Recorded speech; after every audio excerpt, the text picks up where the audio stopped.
com grande alegria que o Instituto Mão de Luva está recebendo aqui no Museu da Imagem e do Som de Cantagalo essa figura querida da nossa comunidade, que é o Dr. José Francisco Furiati, né?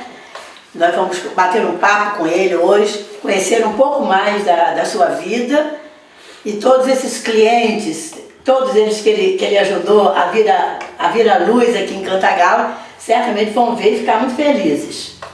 Bom dia, boa tarde, boa noite, dependendo do horário que for visto. Com certeza.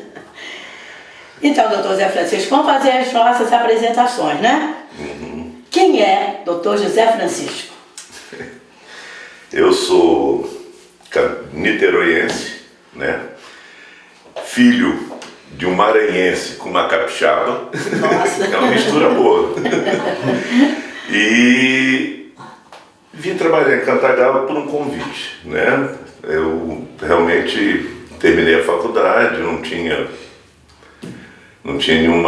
nada que fazer ainda previsto. Uhum. Quando eu tive o convite através de um colega meu lá de São Gonçalo, o hospital precisava de profissionais para ajudar, né? Uhum. Na minha área mais específica.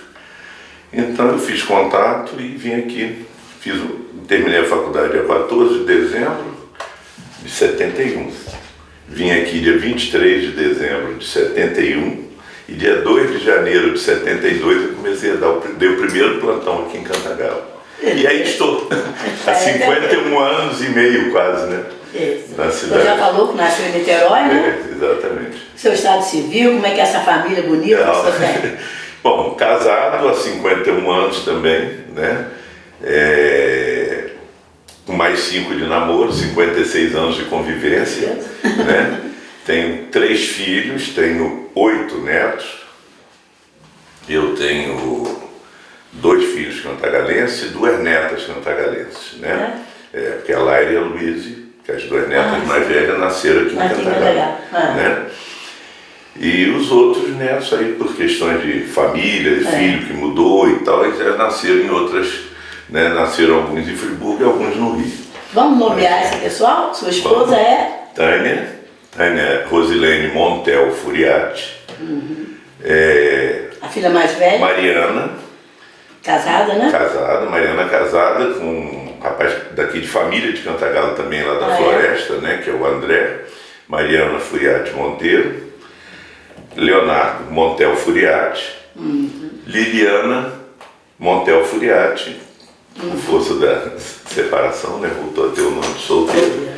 Né? A Mariana tem 4 filhos, Léo tem 2, Léo tem 2 e Liliana tem 2 filhos também, né? Eu lembro do mais A Liliana, que é a caçula, tem a neta mais velha, 30 anos. Depois Mariana tem uma Luísa com 27. Depois vem o André da Mariana com 20, do Léo o João com 19. Meu Deus. A Sofia com 18, o Valentim da Liliana com 12, e o da Mariana é o Pedro Caçula com 8, e o do Léo, o Francisco com 8 também. Essa é minha turma. De 30. Eu só queria acrescentar aqui um pedacinho que meu nome é José Francisco Peralva Furiati, que é a origem da mãe, né? Eu gosto de falar porque minha mãezinha ainda está aí com a gente na terra ainda. Graças a Deus, fez segunda-feira passada 99 anos. Meu Deus, que maravilha, família de longeva. Espero. O senhor estudou medicina? Na UF. Minha história de ser médico, geralmente a gente tem muita história assim, de família, né? Uhum. Eu não tenho familiares anteriores a mim, médicos. Esse meu tio, que eu comentei com ele, comentei com o Celso, que é xará, que é Celso também, é casado com minha tia, né? Ele, na verdade, é meu tio emprestado. Então, ele me ajudou assim, ele foi um esteio para mim, na minha faculdade. Eu tive 2 pessoas que, vamos dizer assim, que simbolizaram muito, que me ajudaram muito na vida. Afora meu pai e minha mãe, que foram, não posso esquecer deles de jeito nenhum. Meu pai humilde, deu 3 faculdades para os 3 filhos, né? Eu sou médico, engenheiro, o segundo é engenheiro, o terceiro é economista. né? Mas eu tive um padre aos 14 anos de idade, que era o padre capelão do colégio que eu estudei no Instituto Abel, lá em Niterói. E esse padre foi assim, uma coisa maravilhosa na vida de todos os alunos do Abel naquela época. Ele ouviu cada um dos alunos para saber os problemas de cada um deles e contou. Ele ficou tão marcado na nossa vida que ele, na minha família, celebrou a boda de prata dos meus pais, me casou meu irmão e batizou meus 3 filhos. Eu fui levar meus filhos em Niterói para ser batizado por ele. E quando Liliana casou, ele queria vir aqui ao casamento. Eu não deixei, porque eu era muito amigo do Padre Sael. Eu falei, isso vai gerar um problema danado. Mas foi assim, você era uma pessoa maravilhosa. Então aí teve o Celso, meu tio, que me ajudou no tempo da faculdade, né? Muita coisa mesmo. E agora, a minha definição para medicina foi uma coisa curiosa. Eu não sei de onde partiu isso daí. Eu tinha 14 anos quando eu falei com meus pais. Vou ser médico. E foi assim uma coisa que saiu do... Aí eu já entrei no 2º grau do Abel, já cursando com as carreiras, as matérias para a medicina. E fiz o vestibular, passei para a UF, graças a Deus, que naquela época nós tínhamos que nos dispor, porque os vestibulares eram conjuntos, não havia fusão dos estados. Né? E graças a Deus foi isso aí. Nossa faculdade, nós fizemos um curso, houve uma reforma de ensino naquela época, que o governo estava questionando a carência de médicos. Então o governo federal usou a gente como meio tipo cobaia. Sim. Nós tivemos um curso de 5 anos, mas sem férias. Porque a Faculdade de Medicina forma em 6 anos, fora a residência para que alguns façam, né? Mas nós tínhamos uma oportunidade tão grande de praticar que a maioria dos meus colegas não fez. Não precisou de residência para iniciar a vida profissional. Né? E eu comecei minha vida aqui em Cantagalo, comecei a trabalhar com a oferta que o hospital me propôs. Foi a primeira coisa, o primeiro ato da minha vida como médico foi aqui em Cantagalo. Dia 2 de janeiro eu botei meu pé aqui, já com o carro, a mala dentro do carro, e no dia seguinte fui procurar o Monte de Luva, o Hotel Monte de Luva, onde eu fui me hospedar, fiquei hospedado lá 4 meses até o meu casamento, seu Fernando Curti. Seu Fernando, lembra muito bem. Então, aí foram sucedendo fatos curiosos, né? Por exemplo, um deles foi logo um mês e pouco depois que eu estava aqui, o Dr. Nilo adoeceu.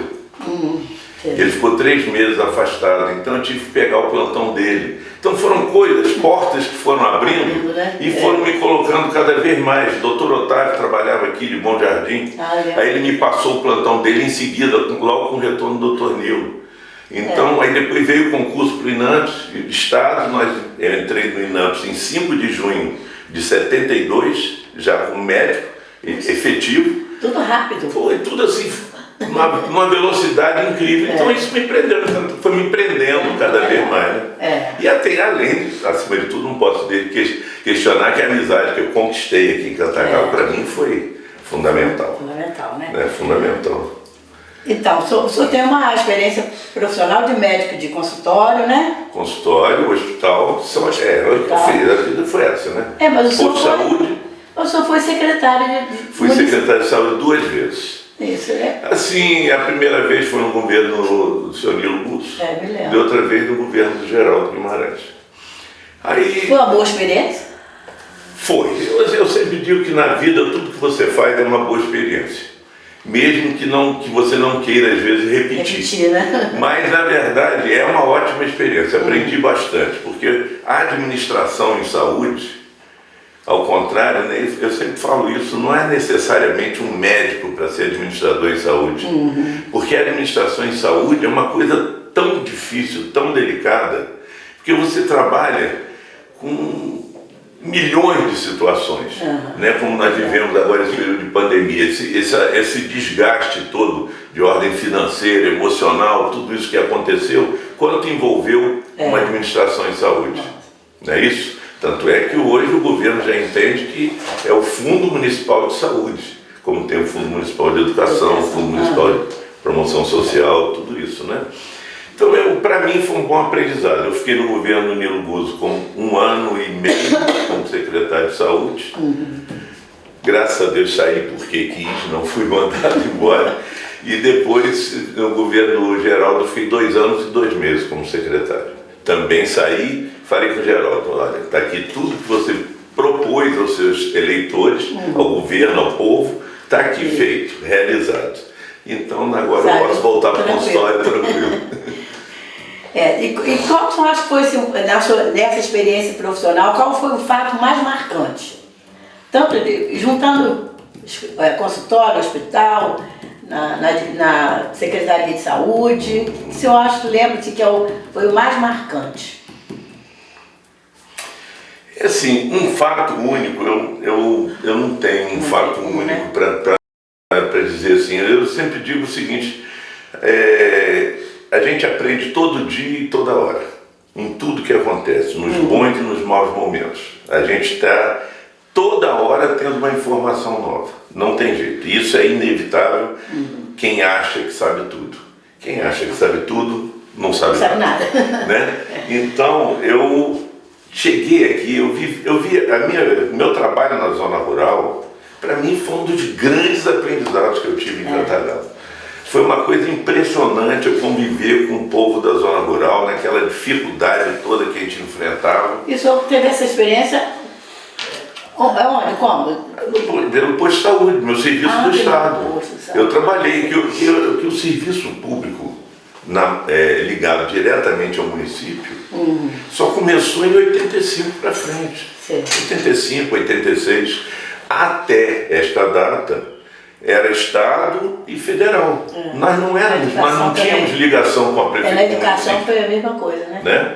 Então foi a criação do SUS, que começou a existir em 86, daí que o município passou a ter a rédea da situação. Até então nós não tínhamos nenhum vínculo com o município.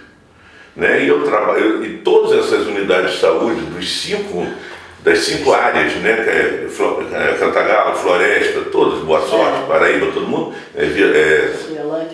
Como é que chama aquela pequenininha lá que pertence a Paraíba? Campo Alegre. Campo Alegre. Né? As unidades todas eram do Estado. Né? E depois é que foi encampado, foi absorvido pelo serviço, pelo município. Então, esse aprendizado na zona rural, para mim, eu trabalhei 3 anos seguidos na zona rural, depois trabalhei 6 anos em Euclidelândia. Isso para mim foi uma grande escola, Aí que eu falei, me tornei médico. Finalmente, você também é médico. Exatamente. O senhor falou aí sobre dessa situação de pandemia, né? Não podemos deixar de lembrar, tão recente na nossa vida, né? Com certeza. Qual foi a sua experiência com a pandemia? Olha, a minha experiência foi muito de ordem pessoal, né? Porque, na verdade, eu já estou aposentado, então já não trabalhei no serviço público nesse período. Minha experiência foi de consultório e do ambulatório que eu faço ali na Climprev, que é ligado ao SAF. E o hospital também, mas o hospital eu ia ver meus clientes. Né? Então, graças a Deus, eu passei por esse período de uma maneira muito consciente, muito suave, muito tranquila. Eu tive várias gestantes que contraíram Covid nesse período, mas graças a Deus nenhuma precisou ser hospitalizada.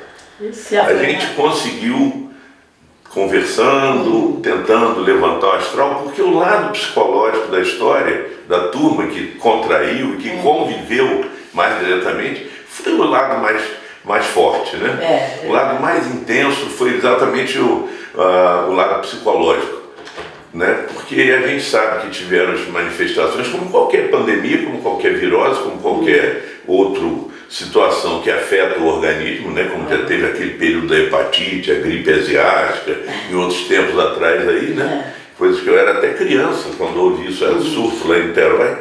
Mas a gente entende que esse é um fato.